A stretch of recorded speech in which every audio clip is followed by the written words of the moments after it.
What's up, YouTube? This is True Raw for TV. All right, in this video, I'm going to talk about my, number 8 guy all time on my list, who is Kobe Bean Bryant. All right. Some of you guys will probably be mad at me because I don't have him ranked higher. Laker fans, Kobe fans. I suspect younger fans of the NBA or basketball.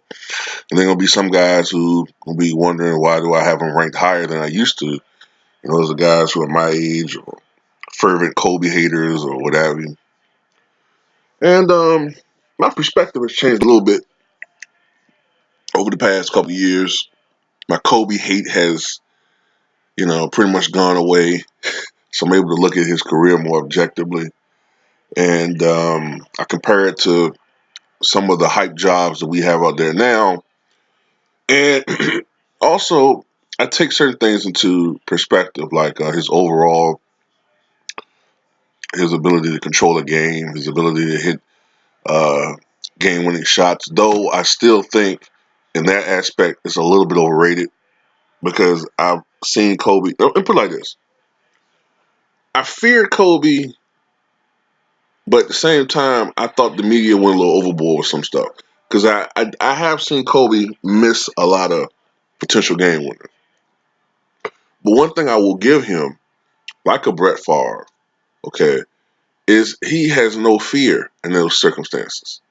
All right, he did not. He was never afraid to take the big shot. But I will say this too: whenever uh, you can always tell when someone has that ability to make big shots because personally, you fear that individual when they shoot the basketball. I used to fear Kobe Bryant when he used to take that shot, even if it didn't go in, but only 30% of the time or whatever the stats show. I still feared him when he took that shot. The only guy right now in the NBA who I fear, I guess, would probably be two up until a couple months ago on the same team. Klay Thompson, for one, and probably Kevin Durant. Um, of course, other guys in the history of the league that are like that. Of course, Jordan, Bird comes to mind as far as just being clutch. Um, Historically, Andrew Toney is like that as well. John Havlicek, even though he didn't shoot a great percentage for his career overall, he was known for making clutch shots. And of course, the great Sam Jones. Enough of that. Kobe Bryant, of course, played 20 years in the NBA. He played 20 years in the NBA, which is a record for a guard, and was the most by a guard until Vince Carter, of course. Okay, Vince Carter coming back for a record 22nd NBA season this year, but I believe this will be his last. So, and some people consider Vince Carter a three, but he plays shooting guard, so I consider him a guard. Um, Kobe Bryant is kind of a controversial figure, man. You know what I'm saying? Um, some people see him as the GOAT, and some people see him as maybe just top 20. I don't see him as the GOAT, but I do think that if you only see him as a top 20, I mean, I don't understand how you could have him ranked that low anymore because toward the end of his career, I was having a hard time putting him only top 15 at the time. Because I'm like, well, wait a minute. He's better than Dirk Nowitzki, who I had at. I've had Dirk kind of like just nicking or just outside my top 20 for a while. So I said, well, he's better than him, infinitely better than Dirk, you know. And but that would mean if you have him that low, that would mean that you would have him behind guys like Oscar Robertson, Jerry West, Karl Malone, uh, Moses Malone, probably like a Bob Pettit or right around Bob Pettit. And, you would have him behind some guys who are absolutely great players, possibly Charles Barkley. But I don't understand your reasoning behind having him behind those guys. It is what it is. But as far as Kobe Bryant's concerned, as far as career accolades, five-time NBA champion, of course, two-time Finals MVP. The last 2 years he won a championship. He was the clear leader of that team. Um, NBA Most Valuable Player, 2007-2008 season, 18-time NBA All-Star, second most behind only the great Kareem Abdul-Jabbar, who had 19. Four-time NBA All-Star Game MVP, tied for the most with Bob Pettit. 11-time All-NBA First Team, two-time All-NBA Third Team, two-time All-NBA Second Team, and two-time All-NBA Third Team. 9 times NBA All-Defensive First Team. Though I got to say, the last couple of years, I don't know if Kobe should have been 9 times. That's just me. I thought the last couple of years were kind of like reputation type things. Um, Two-time NBA scoring champion in 2006, 2007. NBA Slam Dunk Contest champion in 1997. NBA All Rookie Second Team 1997. His number is 8 and number 24 retired by Los Angeles. And he was the Naismith Prep Player of the Year back in 1996. For his career, Kobe Bryant scored 33,643 points for an average of 25 points per game, to go along with 5.2 rebounds and 4.7 assists per game. The 4.7 assists per game probably would surprise some people because some people, you know, including me at times, would consider Kobe to be a little bit selfish as a scorer. Um, oh yeah, I want to also mention that Kobe Bryant also won Olympic gold in Beijing in 2008, Olympic gold in London uh, as well, um, and also won gold with the FIBA Americas Championship in 2007 in Las Vegas. I think I might have neglected to mention the Olympic teams with the other guys. I don't think Tim Duncan ever won Olympic gold. I think he was on that team that won the bronze in 2004. And I think Shaq won Olympic gold in 1996. Uh, I think it was just 1996 he was on the Olympic team in Atlanta. And I think he was on the FIBA team in 94, which is actually one of the greatest teams ever assembled, by the way. Um, but with Kobe, I also think that he should have won the MVP in 2005, 2006 over Steve Nash. Either him or LeBron James were more fitting candidates for the MVP that year over Steve Nash. Okay, 2005, I kind of give Steve Nash a pass. They won 62 games that year. 2006, I think the MVP should have went to Kobe Bryant. I mean, he took, in my opinion, the worst roster in Lakers history to the playoffs. All right, averaging 35.4 points per game. The famous, or depending on your perspective, infamous 81-point game. The 62 points in 3 quarters, where he actually outscored the Dallas Mavericks by himself 62-61 at 3 quarters. Uh, numerous 50-point games during that period of time. 2006-2007 season, I remember that monster 65-point game he had against Portland when he was hitting incredible shot.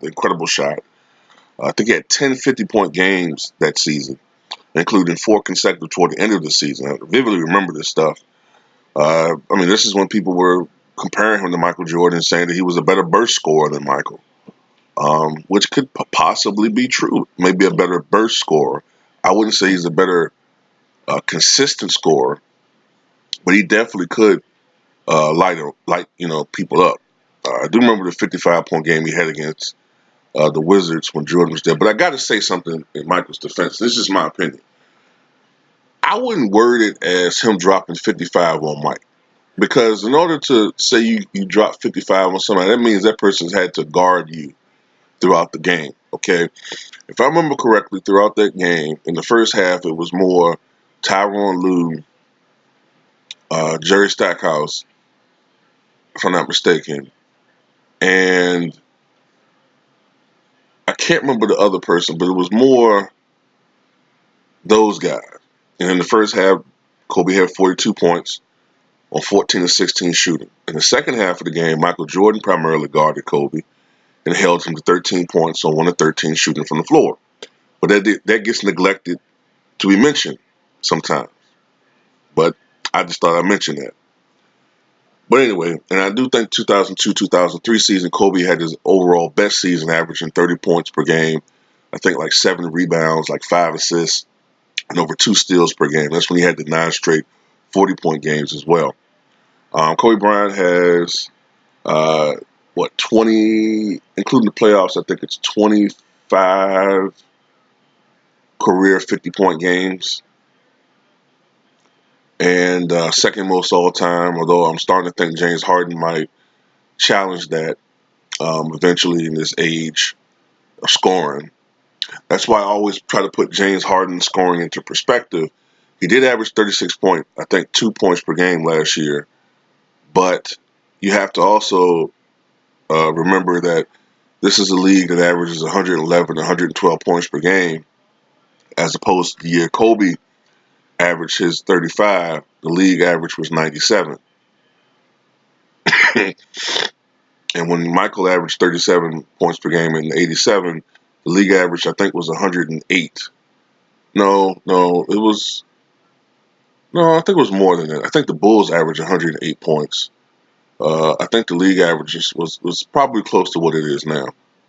So what Kobe did that year was absolutely special. You know what I'm saying? Um, my only knock on Kobe Bryant, and this has been my only knock, is the for a 6'6" guard to only shoot 44.7% from the floor, it's not that great. You know, the field goal percentage was never great. And sometimes I thought in the playoffs, you didn't see the same dominance on a game to game basis as you saw in the regular season with Kobe. Um, he did dominate, but there were moments in some elimination games. There were some games where he wasn't playing to the same level that you were accustomed to seeing with Kobe on a nightly basis in the regular season and maybe some of the earlier playoff rounds. I think there was only one finals where he shot over 50%, which is against the then New Jersey Nets in 2002. I think for his career in the NBA Finals, he shot under 41% from the floor, which is not great. And this including his prime years. So that was one of my knocks on him. We all remember, even though the Lakers won the championship, so I guess some people say it wouldn't matter, Kobe shot 6 of 24 from the floor. And I think it was 2010. I think it was in Game 7 against the Celtics, which was his last finals. So I always kind of look at Kobe with some, he was great, but then sometimes I thought Kobe would be too focused on trying to score, too focused on uh, trying to beat people in one way, where I thought other guys sometimes, if their shot wasn't working, okay, let me try to help the team in other ways. Let me focus on defense. Not to say Kobe didn't play defense, but I thought he sometimes got too caught up in the competitive nature of scoring. But his competitiveness is right up there with Michael Jordan and Bill Russell. His work ethic is second to none, really. If Michael took 500 shots at the game, Kobe would take 1,000. I mean, his work ethic was unparalleled. And that's why he got the most out of his talent. Whereas a guy like LeBron James, who's so much more naturally talented than Kobe Bryant, I'm not saying that LeBron doesn't work hard, but a guy like him doesn't have to work as hard as Kobe because things come so much more natural for a guy like LeBron James. Um, that's pretty much it, man. I think that you can make an argument that Kobe's the most skilled basketball player for his position. Um, he, had so many moves in his arsenal. I wished that toward the end of his career, when he lost some of his athleticism, that he played more in the post because he did have a very good post game. Um, and when he wanted to be, he could be an excellent playmaker.